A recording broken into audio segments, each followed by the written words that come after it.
ये घटना 1983 की है। महान त्यागी बाबा जुमदेव जी एक रात अपने निवास स्थान पर अपने आसन पर सो रहे थे।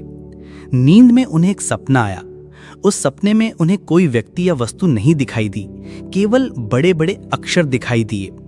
उनके मुख से बार बार एक ही शब्द निकल रहे थे, ज्ञान, परस, मरस, योगी। वे शब्द वो बार बार पढ़ रहे थे।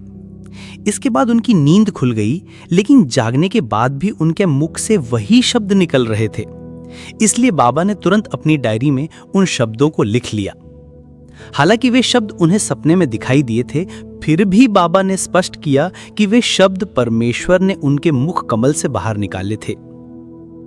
बाबा ने इस पर गहराई से विचार किया और फिर उन्होंने ये बात सभी को बताई कि जैसे पारस नामक वस्तु लोहे को स्पर्श करती है तो वो लोहा सोना बन जाता है, वैसे ही ज्ञान भी पारस के समान है। जो व्यक्ति इस ज्ञान को स्पर्श करता है वो सोना बन जाता है, अर्थात महान बन जाता है। लेकिन मानवीय जीवन में दैवी शक्ति के साथ साथ एकाग्रता, एक तत्व, एक लक्ष्य, एक भगवान का होना अत्यंत आवश्यक है। यही दैवी शक्ति का मूल है।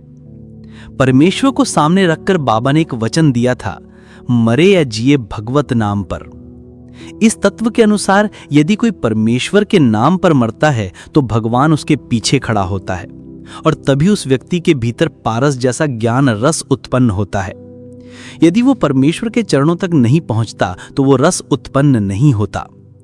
इसलिए जब मनुष्य परमेश्वर के चरणों तक पहुंचता है तभी वो रस उत्पन्न होता है, और जब वो रस बन जाता है तब वो व्यक्ति योगी बनने की क्षमता प्राप्त करता है। ये अनुभव भौगोलिक रूप से बाबा के सेवकों ने भी महसूस किया है।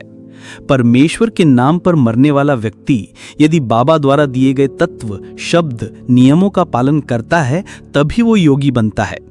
अन्यथा चाहे उसके पास कितनी भी पुस्तक का ज्ञान हो, वो योगी नहीं बन सकता। उसके लिए परमेश्वर का साथ अनिवार्य है। कार्यों से आत्म अनुभव प्राप्त होता है, आत्मशक्ति बढ़ती है, आत्मज्ञान प्राप्त होता है, तभी वो व्यक्ति ज्ञानी पुरुष बनता है और योगी बनने की सिद्धि प्राप्त करता है। क्योंकि योगी बनने के लिए ज्ञान चाहिए, अनुभव चाहिए, समर्पण चाहिए और परमेश्वर की कृपा चाहिए। बाबा जुमदेव जी ने जो अनुभव किया वो हमें सिखाता है कि ज्ञान वही है जो जीवन को बदल दे और जो आत्मा को परमात्मा से जोड़ दे। सभी सेवकों को मेरा नमस्कार जी।